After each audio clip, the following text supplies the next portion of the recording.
5, 4, 3, 2, 1. It's the Homeboy Etiquette podcast. You're rocking now with the 5280Q, man. Yo, what up? This is Kemet the Raw, representing Homeboy Etiquette here on YouTube. Also representing KMT Games and KMT Productions here on YouTube. We're gonna just go ahead and get right into it. Of course. Careful that. Get right Careful into that cord, because that's that. Okay, we don't want it to cut off in time. You can't Yeah. see the visibleness of this. Okay, let me quit fucking around. Anyway, so right now we sitting there earlier having a conversation. We sitting there like, yo, do men have a personal code? Of course, men do have a personal code, but is all men's code the same? Now, are all of our codes the same, or do we all just have our individual segments of it? I would say that every man's code is probably different, but I do think that there are some unwritten rules that the majority of guys can kind of like agree on in terms of like interacting. Especially, shout out to Kevin Samuels about how he explains like the difference on why you don't typically just see guys getting disrespectful and things like that in the street, because there's an unwritten rule that there's a low-level threat of violence and that certain lines can't be crossed. Like, you can't just go up to some random guy in the middle of the street and then just be like, "Hey, you a bitch," or blah, or your mama ain't shit, and especially some guy you don't know, because you'll probably, like, one of you is gonna die. With words like that, especially when you don't know them and they're not taking it as a joke because they don't know you. So I would think that starting this off, I think that there is an unwritten kind of code between at least men. I would say on the woman's side, I'm not a woman, but from what I've observed, women have a code too. Like, there's like the sisterhood thing where all women stick together, and then you'll actually see it like they actually have like a hive mind kind of group thing. One woman will say one thing, and then the rest of the women, regardless of their opinion, will start to acquiesce to that because they want to all feel included as the general woman.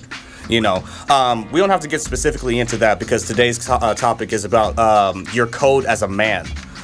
So to answer the question, I think that there is an unwritten code between men that's pretty much the same, but then for each individual man, the way that you conduct yourself in society is probably a case-by-case basis. So we're going to try to figure out what are those codes, those unspoken codes that we just have. It's like, so that low-level threat of violence. It's like the running up on a guy, as you said.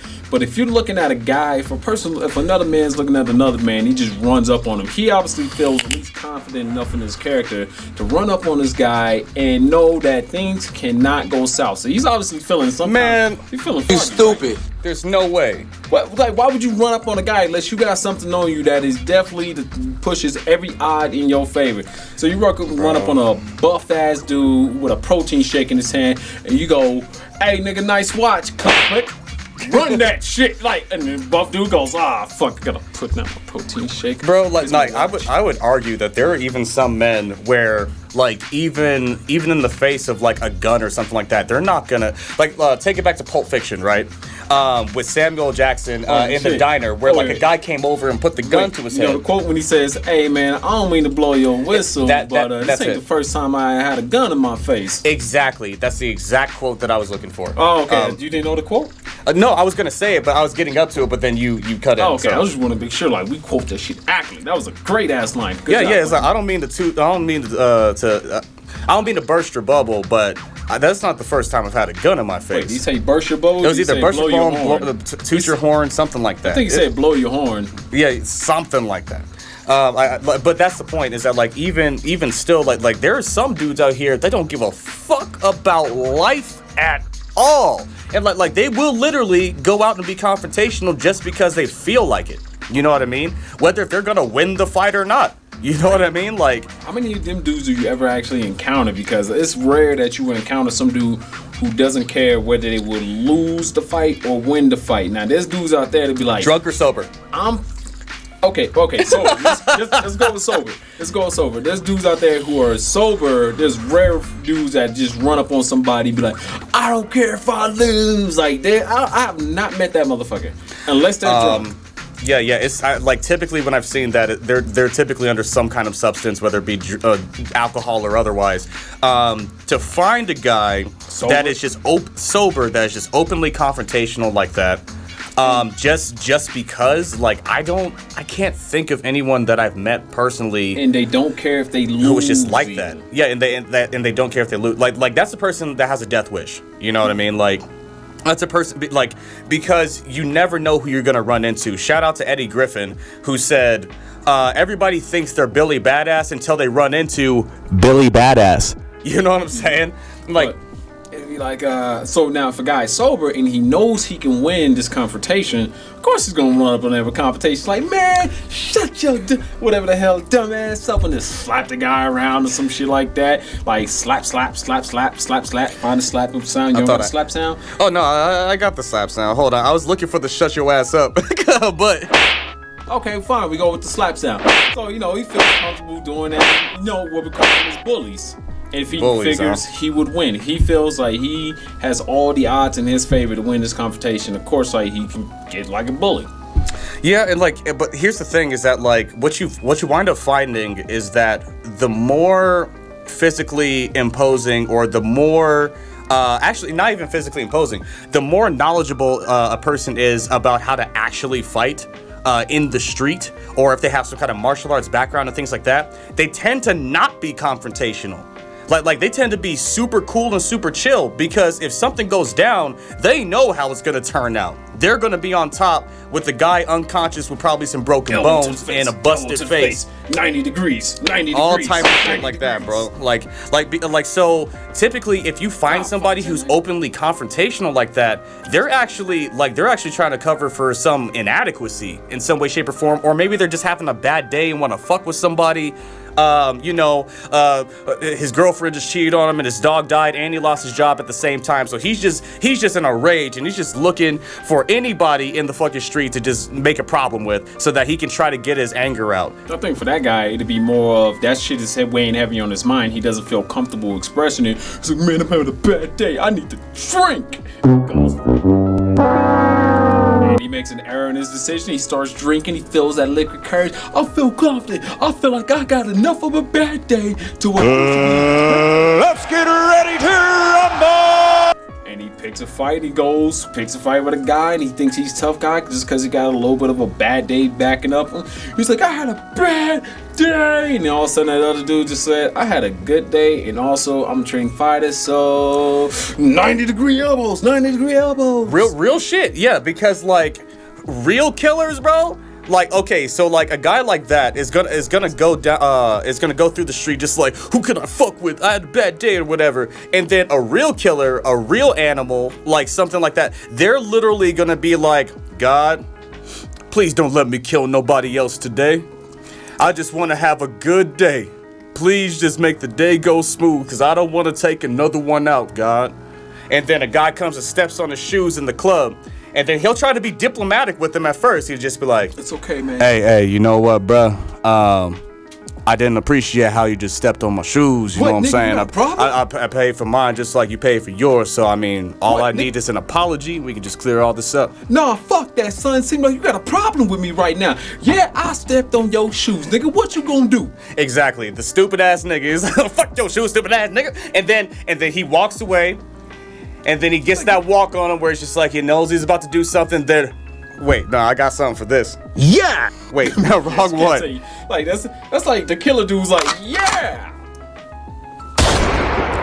And then everybody flees the club, and he's just like, I told you, God. I told you not to bring nobody my way that I could kill. He wasn't good down here, man. You're gonna have to sort him out up there. All right. You know what I'm saying? Like, I don't think it's like that. Like, dudes just probably just won't even go into that environment. Because I remember Charlemagne the guy once said, he says, anywhere where I think I need to bring my damn peace with me, that's a place I don't need to be at all. So I took that to like as an example. It's like, man, do I think there's gonna be a conflict here in this damn environment? If that is so, then I don't need to fucking be there. Let me go somewhere else and sit my ass at home. But I don't think Charlemagne's a killer, bro. Like, I'm talking about people who literally like they live this life where it's like, if you fuck with me, you're going to die. But you know what I mean? Like Tupac said, I ain't no killer, but don't push me. And as J. Cole said, he says, anybody could be a killer if you push him to the limbs. Me, my nigga. Oh, this is. I mean, yeah. You're not wrong. You're not wrong. Because like there's certain things, levels that like. if you were to murder somebody's family member, right? A perfectly normal dude can turn into a killer like that. You know what I mean? So Yeah, definitely love one. But like we say, murder or manslaughter, because usually a lot of situation that occurs when it comes to violence and the life gets taken, it's usually just a spur of the moment thing, and it's usually just be categorized as manslaughter. Maybe it's at a club, liquor dude just step on my shoes, not my shoes, somebody's shoes. They get into a scuffle. Maybe one dude just get hit at that right moment or get shanked. Some shit happens, and then it happens like that, and they're able to identify the person, and then another person snaps. So instead of creating just one incident, it just spreads out further. And now you created a whole conflict between a group of people. Well, I mean, it could be like that, but like the point is that like, you know, if something tragic like that was caused by, you know, some kind of outside force, and you knew who did it, and it was to somebody that you love or care about, then a perfectly rational dude could snap. You know what I mean? But it would be in a moment if there's not enough time spaced out. Now, given the time, no, maybe, dude, no, dude. Like I can 100% tell you, like if I knew the person who would to like murder one of my family members, I would dead ass track them down and find a guy with a pig, and like so it's like I'm not even gonna cap, bro. Like I am not forgiving like that, dude. I'm not Jesus. All right, like so, like no, that's what I'm saying, dude. Like it Jim just Gordon in my head going, do it by the book. Talking about Batman and the Killing Joke. Oh, do it by the book. Let the courts handle it, Nick. No, bro. No, man. No, like don't let me find out about it, bro. Don't let me find out about it, man. So from that discussion that we had, can we figure out one of the underlying codes of man, like the group of man that we have is like? I think all men can agree. Don't fuck with somebody's family. I think that's a pretty universal rule. But like any conflict you get in with somebody, you get in conflict with a person, that's somebody's family. No. What I mean is that like there are people like malicious. So, for example, like I hate to bring this up. I'm not trying to clout chase or whatever, but I have to bring it up. The Fresh and Fit and Abba and Preach thing. So they made ad hominem attacks on, you know, Abba and Preach's wife and Preach's country. Shout out to Haiti, we love you. And it was like that was wrong. And like even people like Rollo Tomasi, shout out to the Rational Male. He straight up came out and told them, shout out to AMS as well, same thing. They straight up told them AMS, that's bad form. You do not go after people's family. That changes the game completely. You know what I mean? To be honest, like what Abba and Preach did without telling them, I think is grimy as fuck, bro. I really do. No, because like they could have said we're gonna make a smear piece on you. It wasn't a smear piece. It was. I watched it. I watched it, and they were, dude. I actually was like getting angry watching it. But they said the shit that they said in the review video, the same shit they said in the fucking interview when it was just two of them, because it was like what was it? It was Fit. No, it was Fresh. Fresh was like, I want to take a woman's soul. This nigga, and you just see Preach just put down the fucking headphones, roll his eyes like, nigga, you ain't taking nobody's soul. He said the shit. Whatever they said in the video, they got it from a fan, and then they end up commenting on it again from the fan video because they got to rewatch it. I don't know. It just looked really bad to me, dude. But what Fresh and Fit did by going after, you know, family and shit like that, that's wrong. I think that was off a code. You know what I mean? Like you're not, especially in when you have a platform that big, especially like if you cannot go after people's family, dude. Because there's a lot of people who are, you'll create victims to public opinion by having a platform of people who will then galvanize, whether if you wanted them to or not, behind the words that you said, and then it can result in a snowball effect. Because after you showed up, they used to work for Fresh and Fit, and he was sitting there on videos like, no man, run them hands. It's like, and he's sitting there yelling out, hey yo, Abba and Preach. Like, first off, why would you yell at Abba and Preaching that shit? Them niggas ain't even there. Right, yeah. Like, so it's like, yeah, but like, but staying on subject, yeah, like I think that because there was a code broken, and then the code don't go after people's family. You know what I mean? And to your earlier point, how you're just like, well, if you have an altercation with somebody and something happens, that's somebody's family member. You know what I mean? That's also true. But here's the thing, though, is that like that would be like me and you have an altercation, dream world, right? me and you have an altercation, right? We cool as shit. Like- we could talk shit out. Yeah, like, because I'm What like, did you say, nigga? and like, and like, we have an altercation, and then we may have a fight. Let's say we fisticuff it out, nigga. Like, we We got gloves over there. We got AK boxing around the corner. and then and then nigga, and like, so we got all that shit going, and then let's say I lose the fight, hypothetically, right? And then I get sour because I lost that fist fight with him, and then I go and hurt somebody in his family. You don't do that shit. That's a death sentence, bro. Oh yeah, duh. But that's what I'm saying. Like, we're talking about the code. I thought that was common sense. Yeah, but that's what I'm saying. It's like, that's why I say it's one of those unwritten rules where it's like, nobody wrote it down. If somebody shall attack somebody's family, they shall be put to death. Like it's one of those things that people just get. That's general code, especially amongst men, because women aren't gonna be as apt to take that type of revenge as a guy would, because, you know, they're a little bit more fragile. And typically, even if they are super confrontational, it's like, you're probably not gonna pull it off if you're attacking a dude. Like, I'm just point blank without a gun. You know what I mean? Like, you're gonna need like every single one of those that you can get. All right. Practicing. Yeah, I know the timing. And like, so, but yeah, like, so amongst men, like I think that's pretty understood, where it's just like, we can have our beef, right? But if you go after somebody that I care about because of our beef, you're done. It's a wrap.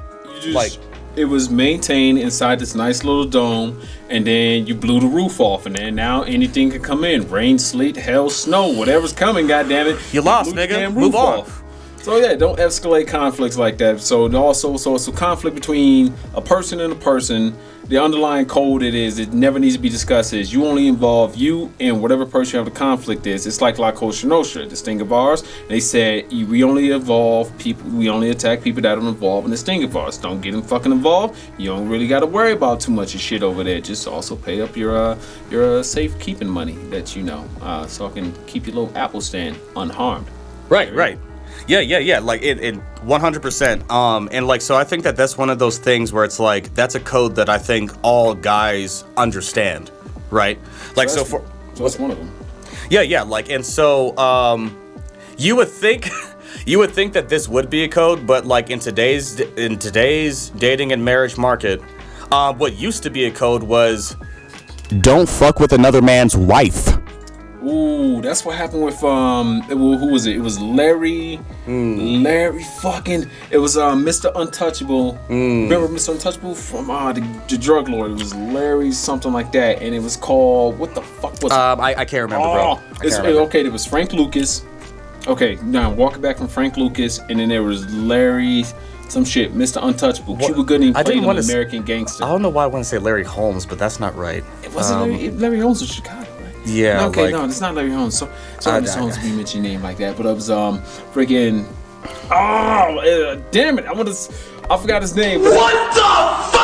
Like, I can't remember him, but anyway, it goes. It is what it is. So he was a part of what they call it, the connection, the organization. I forgot what it's called because it's been a while since I read up on him. And he was a flashy dude. And when he got taken to prison, and he had his wife and everything like that, you know, he kept the code of shut the hell up, don't say nothing to the cops or anything like that. But when he found out dudes is sitting there just messing around with his girl, his wife, and when he found that out, He was like, Get over here!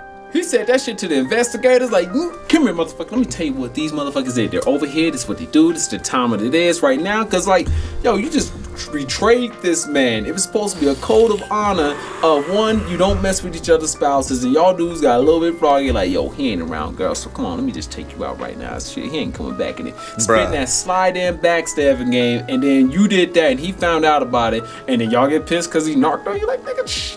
You broke code, and he said, "Fuck it, you breaking code, I'm breaking code." which honestly goes into another one. Like you segued perfectly into the next one that I was gonna do, which was, this is a code specific to, it's more specific to black culture now than it was before, because like you had like the Italians, you know what I'm saying, all motherfucking guys, you know what I'm saying? Working on that like, Italian accent. I mean, yeah, I actually love doing that type of accent, bro. And it's like, yeah, you know, that fucking mooly, you know what I'm saying? Like, And Sorry for any Italians offended by this. We're gonna work on our Italian accents, all right? We're gonna practice this shit. Is this your guy? This your hero? Don't quit your day job, kid. Okay, I like that one better. I like that. Get a little bit more practice. Get a little more practice. No, but I got you. But it's the No snitching code. But here's the problem with that. See, I used to be all for the no snitching code. You know what changed? I became a homeowner. And then so it's like, nigga, if somebody come in and take my fucking studio shit, and like I come home from a hard day of work, I'm sweating and shit, like you know what I mean? And then I come home to an emptied out house. I'm about to be like, and like fucking, dude, nigga, I'll sing like a canary if I find out somebody's like, hey, I found out that so-and-so did that. I'm going straight to the fucking police, nigga. You think, bro, like there was that episode of the Boondocks, right? Where Riley, thank you for not snitching, right? And then like, so Riley wouldn't snitch, right? You wouldn't tell Granddad, like, boy, you know who it is. You gonna tell me who it is. I ain't no snitch, Granddad. And even though like his granddad was screwed over by Ed and Rummy, you know what I mean, and he wouldn't snitch on them. And then by the end of the episode, they rob him. And then they're like, thanks for not snitching, you dumb motherfucker. Like, bruh, because dude, it's You stupid. nigga, like, why the fuck? Okay, okay, if all things being equal and in a perfect society, what, in my mind, don't we want to have a society where people aren't screwing each other over? Yes. And by definition, That's why we have a society. that's why we have like citizens arrest and neighborhood watch and all types of shit like that. Why the fuck are you gonna contribute to the crime problem by not resolving it just because he's the homie? Your homie ain't shit. And you're just like, well, he grew up in the trap and he's going through hard times. It's like, nigga, I came from the fucking trap. Like, if I work this goddamn hard, like, if I work hard, somebody's like, oh, man, you always had it easy. Like, motherfucker, I put time into this shit. Somebody Nigga. put time and effort into their shit. That's like, I heard a story of somebody once told me, like, there was a Porsche that was just left running, and the dude just hopped in and drove off in the Porsche. And I'm like, dog, if that was my Porsche and I found that person, I'm sorry, but it's just, I'm calling the cops, or hopefully... Got him! Hopefully the cops is there. Hopefully the cops is there, and I have enough time to calm down. Because otherwise, that it's just like you stole something that I put time into, the effort into. I wanted this, and I wanted it bad. And I feel like it's a slight against me personally, and I have to handle this personally. And I don't want to handle this really all peaceful. Like, I want pain, I want suffering, I want goddamn torture. Why would you take something I have worked so fucking hard from? Now, when I was a kid, of course I did kid shit, dumb kid shit. Because dumb kids, we're kids. We haven't lived long enough, and we didn't work for stupid. So yeah, we stole, we did this, we did that. And as I got older, I sat back and I looked at myself as a kid, and I was like, damn, I feel like a piece of shit. I was like, I am so fucking sorry that for anything I've ever done as a kid, and I didn't know better. I know I was a kid and I didn't know better, but as an adult and I look at it, I kind of I'm a big kid now. I'm a big kid now, and I look back and I was like, yo, I'm so sorry. So a couple of people got a PS5 coming into them. They're just randomly gonna get it. So I'm sorry for my shit I did as a kid, but it's like, hopefully some kids listen to this, like, I'm gonna go rob somebody. It's like, dog, just, I don't know, tough that shit out, get a job when you get older. I don't know. I know poverty fucking sucks. We've been there before. Right. Fucking sugar bread. Bruh, nigga, we didn't even have sugar, bro. Okay, okay, hold on. Like, you know what? Fuck it, I'm not gonna play a song. Nah, bro. Like it's been like nights where it's like there's no food. There's just no food, and you're just a little kid. You don't understand what the fuck is happening, and I'm just like, Mom, I'm hungry. Well, we ain't got it. Drink some water, go to sleep, and then tomorrow we'll have some bread.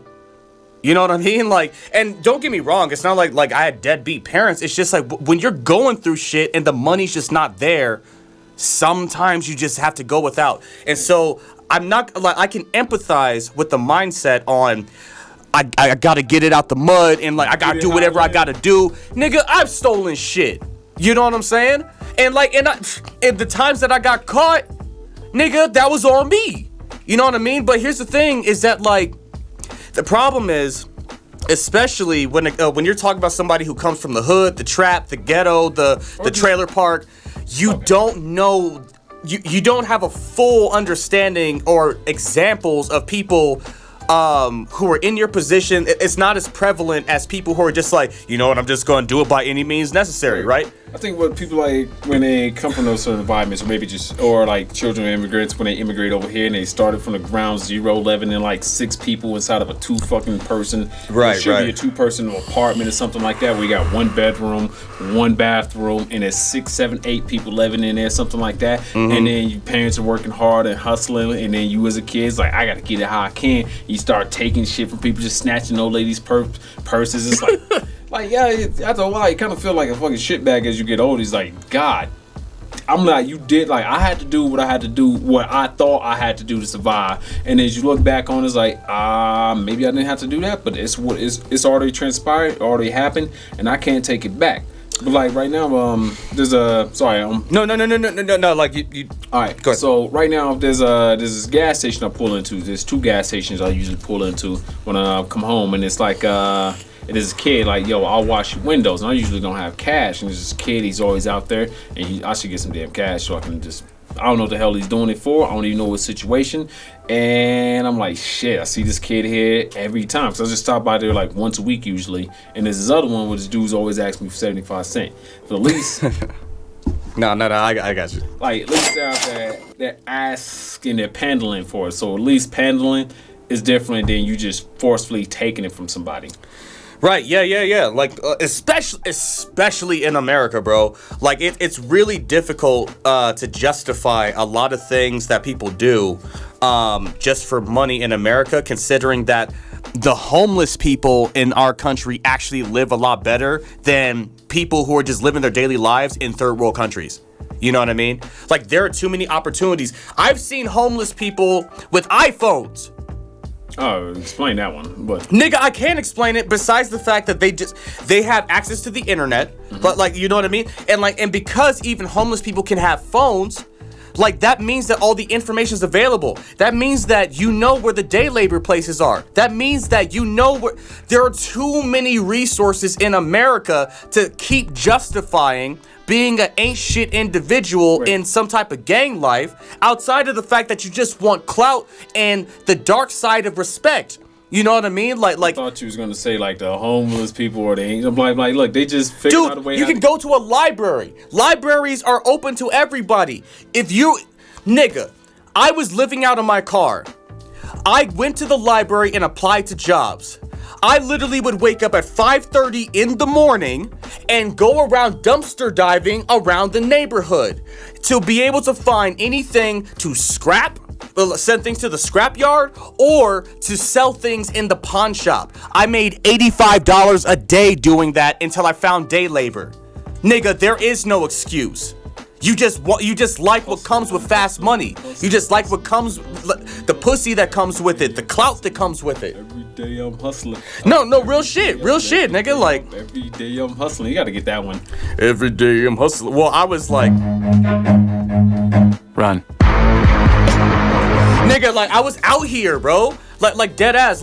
Because my parents didn't even know that. I didn't tell them about it. They're just like, you could just came to us for help. I'm just like, nah, because I had to prove something to myself as a man that I can be nothing and make myself into something.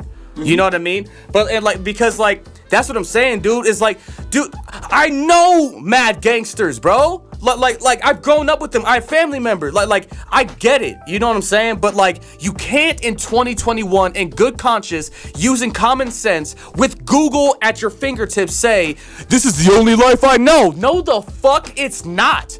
No, the fuck it's not the only thing you know. It's the easier path. Yeah.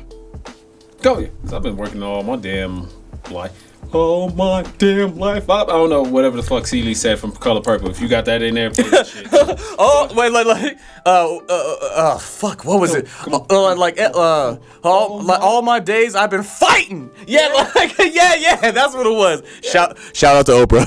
Shit, I understood like the importance of a job. You know, you had the friends sitting there like, oh, nigga, you going to work? Nigga, shit, you need to come over here and get this butter right now. Real shit. You called it butter back in the day. Don't ask me why. Fucking, I don't know. Niggas called it really some shit. But it was like, I was like, nigga, I'm going to work. I work out fucking Walmart or fucking as a busboy. And I was just working, getting money, paying my phone bill that way, helping out mom with the damn bills that way. And that's all I pretty much knew. It's like, I understand like the appeal to fast money or some shit like that. But I was like, man, but I learned differently because I read books a lot, and I was like, shit, who the fuck is this Warren Buffett guy?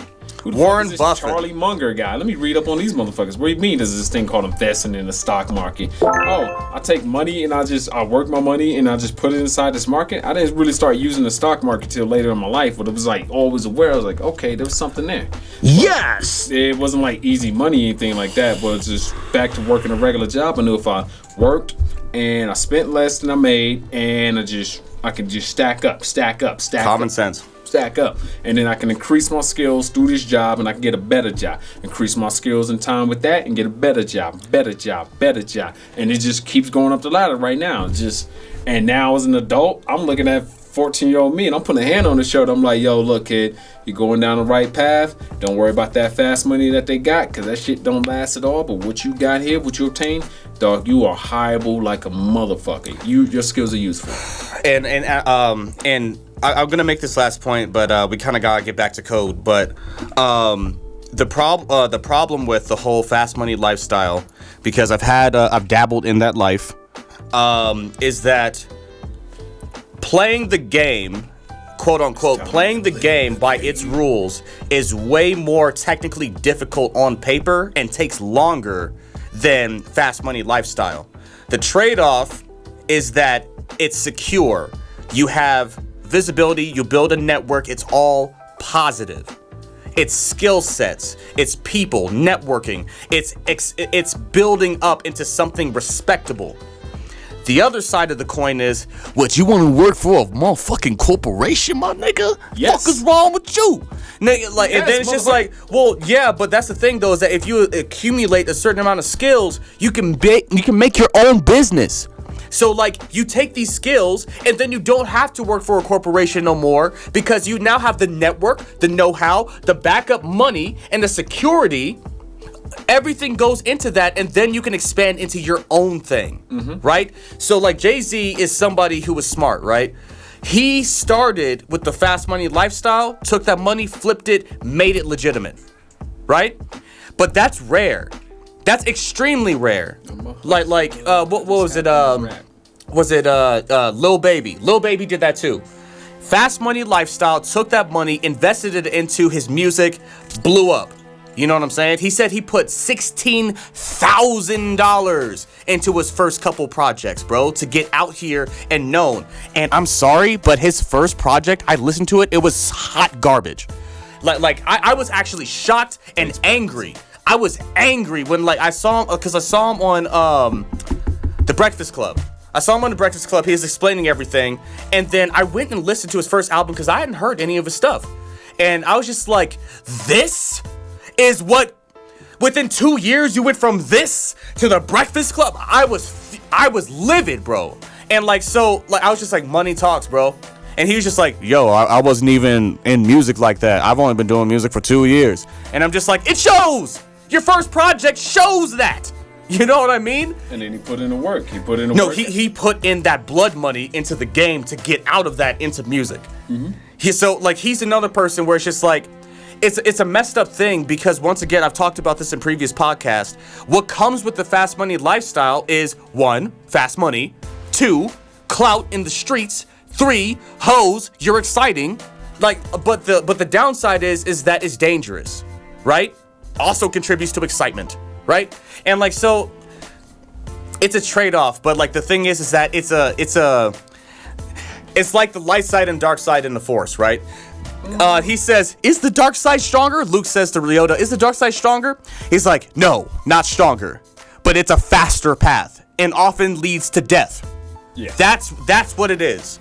You know what I mean? But getting back to code, okay, so we've identified some things that are kind of universally accepted as being kind of on code between people, especially men. Now, I was gonna say, I'll open it up to you, but me personally, I have 3 different code sets. I have code for random people that I don't know or just random acquaintances. I have code for, actually I have 4. I have code for people that I know, like close friends and family. I have code specifically for women, and then I have code specifically for men. So I have those 4 things. Do you have individualized codes? If not, what are your general guidelines for how you conduct yourself as a man? Be polite, be kind, be understanding, but also had a dark side about you that says, I'll burn this motherfucker to the ground with you, me, in this bitch. And I'll crash this shit with us right into the fucking mountain. I'll drive this car right into that brick wall. What happened when I pressed this? Ejectocito, cuz! Yeah. Okay, alright. I'm not a gang affiliated, but I love that saying. But it's like be polite, be kind, but it's like what the fuck was that? Like the term of the meek. Like the meek doesn't mean The meek shall inherit the earth. The meek shall inherit the earth. Not like the meek, like as in, oh, you stepped on my J's. Oh, it's okay. That's not meek. That's weak. Like meek is like the you stepped on my J's, or I stepped on your J's, and then I apologize to you. I'm sorry I stepped on your J's. So it's like, man, get out of here. Man, stepping on my J's and shit, man. You need to know who the fuck you stepping to, dog. It's like, look, man, I'm my bad. Can I buy you a drink? Yeah, I can buy you. Look, man, let me buy you a shot. I stepped in J's. I feel bad about that. Here's a shot. Dog, you need to watch you stepping on the shit. I'll drink your shit right here. You want a beer too? And here's a beer. It's like, man, I'll beat your ass. I mean, and he starts poking at that's you and more shit. patience. Or be like, he start poking at you and shit. Like, dog, you need to know who to step to. And he's like, all right. Break, slice, dead, drop the bottle, like, dumbass, and then you leave. Okay, that's got dark fucking quickly. Right? Well, the synonym for meek is bashful, where it's like you have confidence, but you don't blast it out on display. It's a quiet confidence, like where you don't have a need to put like people like Bill Gates. Bill Gates could be insanely arrogant. You know what I mean? He is a meek individual. You know what I mean? Like he literally is just calm, cool, and collected. He's not confrontational. He's not overly aggressive. He's not boisterous. That's meek. Hi, Bill. But I could fuck your world up. He literally could. Like Bill Gates is the type of rich where he could literally have Hitman eliminate your entire bloodline and nobody would find out about it. I don't know about that. That's very overt. And at that point, somebody got dirt on Bill. Maybe they can hold it over his head. But you remember what you had me do, Bill? And then somebody takes him out, and then that other guy be like, "Remember what you had me do, Bill?" Then Bill's just paying another guy take him out. He's like, "Remember what you had me to do, Bill?" It's like, God, you're gonna try to extort a guy who just gave you several $1 million to do a massive hit job and think that he can't find hitmen to take you out. No, that's if you try to extort him. No, that was the explanation for like, remember what you had me to do, Bill? And then he had somebody take him out. And then he's like, yeah, he's got a hitman for the hitman. Bill? It just keeps going. But he has enough money to do that forever.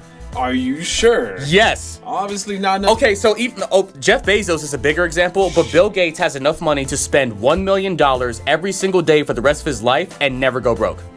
How old is Bill? He's like 70 because man let it be like 79. Okay, no. He has enough to spend it for your lifetime till the day you die and still never go broke. I mean, what? Do you know how much? A billion is 1,000 million. A billion? And he has what? A net worth of what? 26? No, 70. He has like $76 billion or something like that, right? Wait, you saying Bill Gates? Bill Gates, because Jeff Bezos is way higher. Jeff Bezos is way higher than that. For some reason, I had Bill Clinton in mind. For some reason, I was thinking of Bill Clinton. I was did not send that hitman after that man.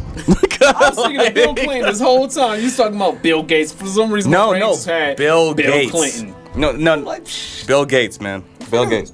There's never ever gonna be no ish like that. If I'm working for Bill Gates and I discover a damn secret through Microsoft, like I'm some accidental gray hacker, and Bill just pops up on my shoulders, like, did you see anything? I'm like, does that involve kids? Like, no kids were involved. I was just angry and I stopped the shit out of the guy. I was like, all right, well, delete video shit, motherfucker should activate. Stop stepping on Bill's J's. Yeah, don't do that. Yeah, like. As long as it doesn't involve like fucking kids or something like that. At that point, then yeah, I'm reporting, I'm making copies, I'm sending that shit out, Bill, I'm throwing you out the window my damn self. Yeah, bro. Like, but no, that's what I was talking about. Like, that's why like that amount of money Hypothetically, made more sense. I don't want Bill sending people out my goddamn house. But okay, so like, do you Last one. have? Okay, so you pretty much just keep it simple. Basically, what was it? Was it Truman who said it, or What, Harry Truman? The president? yeah, like that said, be kind with a big stick. Who was it that Yeah. said that? Oh yeah. Whoever said that, I don't know who said that, but I heard that saying before. I think it might have been. Is it Woodrow? It's not. I wanna Woodrow say- Wilson. Woodrow Wilson. Yes, yes, Fuck yes, Yeah, thank you. son. Yeah. Yeah. I'm a walking fucking encyclopedia of random memories and information. Shut up.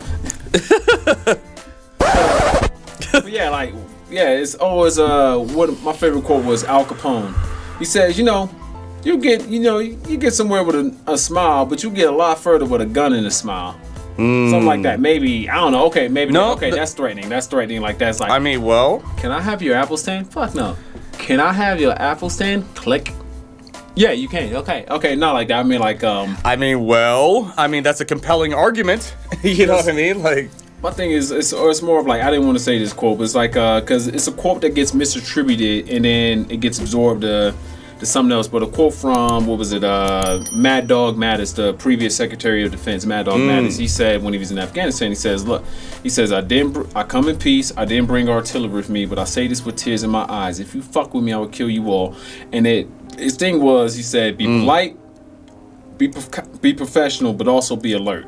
Right. It's one of those things, like, be polite, be kind, be professional, but also just, it's like Jordan Peterson said, have a shadow.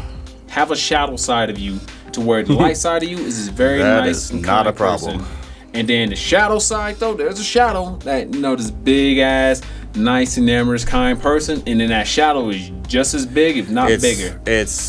I don't believe in astrology type shit, but I am a Gemini, and I can honestly say that I have this trait, right? I'm super nice. I'm super cordial. I'm super patient. And my patience line is very long. It's like I equate it to a very long fuse to a nuclear bomb, right? And so Nuclear bomb fuses aren't that long. no. What I'm saying, like that's the only way that I can visually try to say it, because it's not just one of those Acme bombs that'll blow up like 100 pounds of TNT. It's literally like, if you manage to eliminate that gigantic fuse, then all of that love that I had for you a second ago is visceral hate. But what about in a situation where you can see it coming and then you should be able to have mitigate it? No. Because here's the thing is that I've been in a lot of situations where it's like it could be a matter of like disrespect. It could be like, that's why I said the fuse is extremely long. You know what I mean? Like it's just extremely long. I will make excuses for you. I'll just be like, he may be having a bad day. He may this may have happened to him. Oh, maybe the waiter got his drink wrong. I'll come up with every excuse in the book. But if you literally make it a pervasive thing, like the way I say it is that I fuck with you until I don't. You know what I mean? And then if you're on the side of don't, I don't know what to tell you, dude, because you never come back. You know what I mean? And so it's It's Jordan Peterson said, because in that situation it becomes like a kind of a betrayal, and then you can't ignore betrayal, because when you betray you force me to see you different. I have to. You know what I mean? Because it's just logic. It's just common sense. I can't see you the same. We can't go back to what it was before. After this, no, I can't. It could be like, walked away, I rubbed my hands in the situation, maybe you come back later, but it's still then, I still look at you differently if we ever get to encounter each other like that again in life. Right. Exactly, dude. But there's a lot of people that I've come into in life, not a huge amount, where it's like I gave them the benefit of the doubt so much that it came to my detriment. You know what I mean? And my fuse has definitely gotten drastically shorter over the years, but I still have a lot of fucking patience, dude. I'm not trying to be the dude at the bar who literally is just swings on the first nigga that gives me a problem. I've been in situations where I could have, but instead I gave them an out. Diplomacy. I would rather be diplomatic. I don't know if I talked about this on a previous podcast, but I was out at a bar with Hooligan, and there's some dude, you could obviously tell he was drunk, and then like he's a little bit shorter than me, like I had a good like 5-6 inches on him in height, but he's like super like really stocky, like if I would have to fight him, it probably would have been a legit fight, like you could tell that nigga's got haymakers, right? I mean, he got muscle, but you can have muscle, but you might not have strength, and just because you got muscle doesn't mean you have a chin. Well, I mean, which is absolutely true, but... How many buff motherfuckers in the UFC or the MMA at all stepped in that cage all jacked as shit, and then they just had a weak chin and just went night-night? I mean, that's true. Night-night. That's true. I mean, but, like, the reason why I bring that up is, like, just to let you know that, like, I felt like I had this sense, especially after I shook his hand after this, that, like, it would have been a problem. Like, he was strong as fuck. I think it's just a natural sense because it's the size of the man. No, I felt his actual grip. Of course he's gonna have a grip. He's lifting fucking weights. You gotta have some good ass grip lift all the heavy weights, but doesn't mean he has a strong chin. I mean, that's totally fine. But the point of the story is that like he shoulder bumped me, and then I look at him, and then I shoulder bumped him back, and then he looked up at me, and he shoulder bumped me even harder, and I was just like, I have a choice to make. Either I'm gonna swing on this nigga right now, and I'm about to cause a scene and get kicked out of the bar. And I really liked the bar, dude. Shout out to Jen Mill. I really liked the bar, and I'm like, I don't want to get banned from this place. So instead of that, I literally just like I just looked at him, and I just opened up my arms. I'm just like, and then he looked up. And he was just like, I like how you said he looked up. Yeah. No, because he was definitely shorter than me. And then like he looked up, and then because I was looking down, and I'm just like, that's not making sense. And so like and then I was just like trying to give him a handshake, and then like we dap it up. I could tell that he was drunk, and sometimes drunk people just look for confrontation. That's why I made the distinction at the beginning: sober or drunk people looking for confrontation. And then we just went about our business. You know what I mean? It was an experience like with a short buff dude, but it was at View House where this one happened, and then it was just like, you know, he bumped into me, and I was just like, oh, look at it, I was like, oh, this is fucking adorable. I was like, what's up, man? I was like, damn, dog, you pretty cut. He's like, yeah, dog, yeah, I'm cut, and some shit like that. I looked at the show, I was like, man, you got some abs. He looked at me, I was like, you got some abs too, motherfuckers. Yeah, man. And I started walking away, and he tried to hold on to my shirt, but luckily, like one of a guy knew his brother worked there, and I mistaken him for his brother because both them big motherfuckers look alike. And then luckily Big Heath just saw that shit, and Big Heath came through before I had to do anything. Just like grabbed that little short motherfucker and just carried him off. Like, yep, let's go. Packed him like a little like a record or something like that. Shut the fuck up. Know your fucking place, trash. I don't think Big Heath said that. I was like, damn, I didn't have to do a damn thing. And I was like, went on about my day, dancing in the club. Yeah, bro. Okay, and so we only got shout out. We only got 15 minutes left, so let me go. Like mine is a lot more split up than his is. His is very simple in terms of code. So, like I said, I have 4. So I'll go over the first one. My code with random people that I don't know. Be as cordial as possible. Try to give the 3-strike rule in benefit of the doubt. And then also, you know, just like I read a lot of body language, and it's kind of like I have my head on a swivel when it comes to shit like that, because like in certain circles that I've been in, you have to know if somebody is the type of person who is a sweet talker, somebody who's gonna smile in your face but then try to set you up to get robbed, type of shit like that. So it's like, so just be hyper aware, right? That's for random people. When it comes to family and friends, my code is, if you're a family or friend, you've earned some type of respect in some way, shape, or form. I don't believe in the blood is thicker than water thing, because I've had some ain't shit family members, and I have some friends who have acted better than family members that I know. So if I'm considering you a family or friend, you have some type of level of rapport and respect with a track record where I can actually give you a bit of trust. So give respect, be open to opinions and interpretation, be open to criticism, and then also know where the line is between verbal to physical altercations. And then what else? Yeah, that's pretty much it. And then I have them split my code for men versus code for women. I'll save women for last. The best for last. Code for men. Just general overall men. Doesn't matter if I know them or not. No, like read body language first. Understand how your tone is affecting their body language, because that's how you're going to understand where the line is between how you're talking is going to affect them in that could lead to physical altercation. Hey, motherfucker, you stepped on my shoes versus Right. Hey, you stepped on my shoes. Yeah, like for example, I'm the type of person where I'm very easy-going and things like that. When you first get to know me, it's super chill. Even my voice is a little bit higher. You know what I'm saying? And then but once you really get to know me, I unload a fucking lot. You know what I mean? I will, bro. I will completely it's almost like I have two personalities type of shit. But you guys get to see kind of the middle ground of this. I can be extreme on both sides of what you see here. It's like playing tennis with yourself. I don't know about with myself. It's more just like Serve. no. It's more like this person is the person I'm playing tennis with, and this is somebody where I can do a 100% fucking United States of Smash from My Hero Academia fucking hit to them, and they're gonna be fine. Or do I have to have baby gloves and then just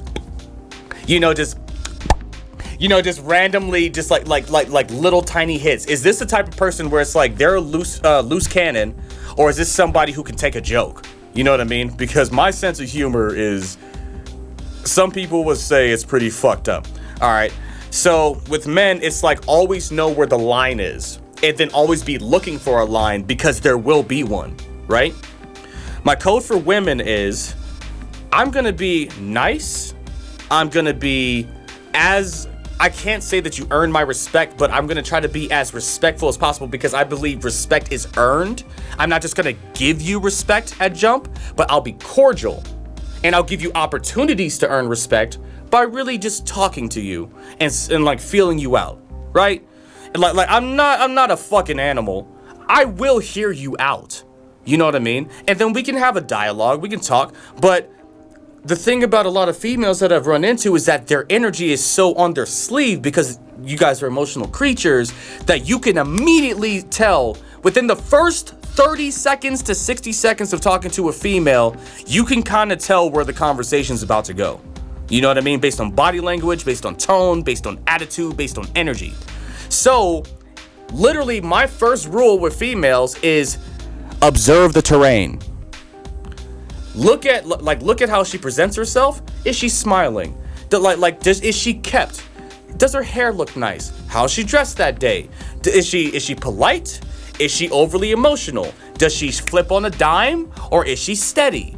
What type? Who am I dealing with right now? Because when it comes to emotions are volatile, and especially with women, they can change on a dime. There's a whole filtering mechanism process that the majority of you guys go through in filtering the way that they talk to females, because we know that one wrong word can cause a disaster with females. So you gotta know how to talk to them. You know what I mean? So that's the first thing. Observe the terrain, observation period, and then trial run. Whether this be somebody that you could work with in business, or somebody that you can look at as a potential girlfriend or something like that. Those are the three things. So those are my 4 codes for the people that I interact with. Alright, well, mine is simple as I don't know anybody. I don't know anybody's story. People are just damn dead people. Just shake hands, be polite, be cordial and everything. Hold doors open for people. People could be having a bad day. Just be a bit more understanding. But that just comes from a shit ton of just living life, having experience, and just being able to just refrain from instantly snapping and throwing a fucking table at a person. Really? And, yeah. Because, I saw instances where the people before me that came before me, was just their instant reaction is start throwing fucking tables and snapping. But mine was, You're like, I'm like, all right, well, I'm gonna just make sure I don't do any of that, and I'm sit back and I'll make sure I understand. Let me make sure to where I would interpret malice. It could just be incompetence and just they don't know anything like that or something like that. So be nice, be kind, be cordial, be respectful, and also be very diplomatic with people, because people just going through stuff, they're going through life. I'm like, I understand this shit ain't easy. When you ever sit down with it and you look at it, it's like, this shit ain't easy. No, I feel you on that, bro. Like, I guess I'm just a lot more compartmentalized in the way that I categorize people than you are. Like you keep it simple, which honestly I should probably simplify my approach. The problem is that I've narrowed it down to these 4 things. You got too methodical with it. It's just hey man, I'm an overthinker, man. I don't know. Oh, I used to do that too. It's well, in this regard, it served me pretty well, man. To like, it's like, okay, is this person cool? Then you're in this category. Is this person not cool or I don't know? You're in this category. Like, are you a dude that I do know? Category. Dude that I don't know? Category. Woman that I know? Category. Woman that I don't know? Category. Like, friend? Category.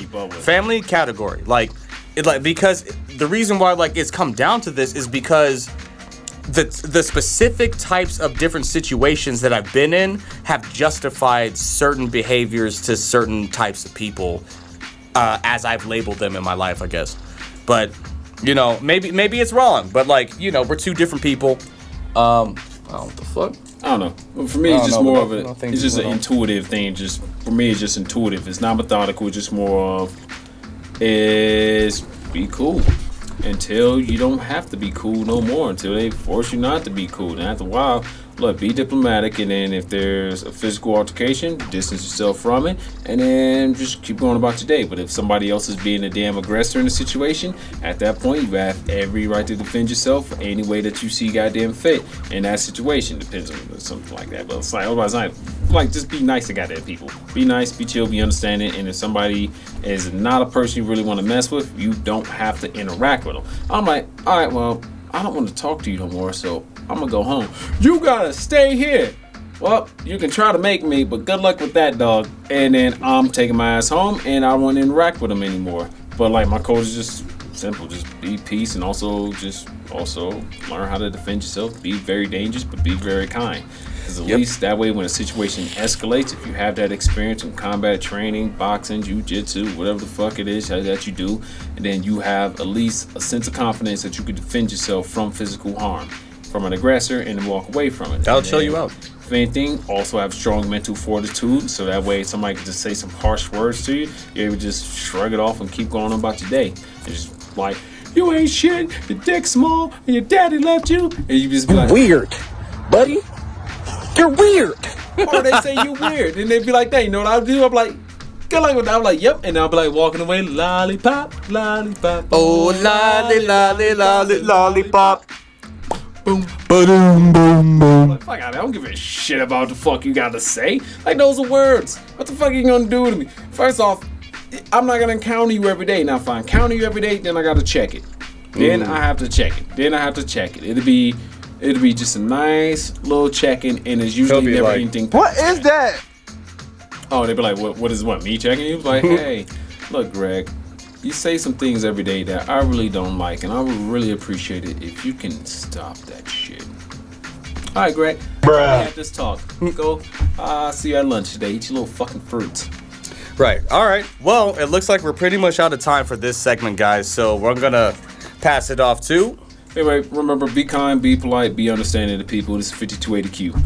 And to his point, be kind with a big stick. And this is Kenneth the Raw representing Homeboy Etiquette here on YouTube. Also representing KMT Games and KMT Productions here on YouTube.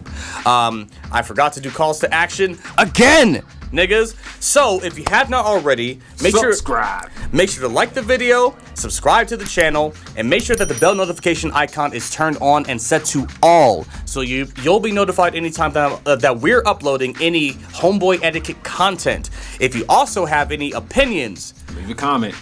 Leave that comment down below. Talk that shit, Whether we'll do you agree with us? Do you disagree with us? Do you have something to add on to it? What's your reasoning? We'll respond to you. I mean, at this stage, we don't have a shit ton of people watching, so I got time to answer some comments. People that subscribed, I think. Right. Yeah, something like that. Shout out to everybody who subscribed and has been supporting the page. I just noticed in the analytics, that YouTube may be shadow banning us right now because God damn it! What? no, really, because like our views have plummeted and we've actually been increasing our quality, but for some reason our views are going down. It's crazy, dude. And like, so it's gonna be very important that you guys also do this. Share the video with anybody that you think would like this type of content. Even it's if they very won't like important because we can beat the shadow ban, but the only way to do it is if you guys share the video. We need to get extra engagement. You guys need to like the video or hit the dislike button. Hit the like or dislike button, doesn't matter. Make sure to comment on the video and watch the video from start to finish because if you may not like our opinion in the beginning, you may like it in the end. Because you know what I mean? We bring it full circle. Right now, we in the middle of a game, man. Shit, plans change. But also, yo, when you say shadow ban, that make me feel like fucking like Yu-Gi-Oh's grandpa from fucking playing Pegasus and shit. It's time to do. It's like I sent you to the shadow. You triggered my trap card. Anyway, yo, this Homeboy Etiquette. Love y'all. Peace. Yo, peace.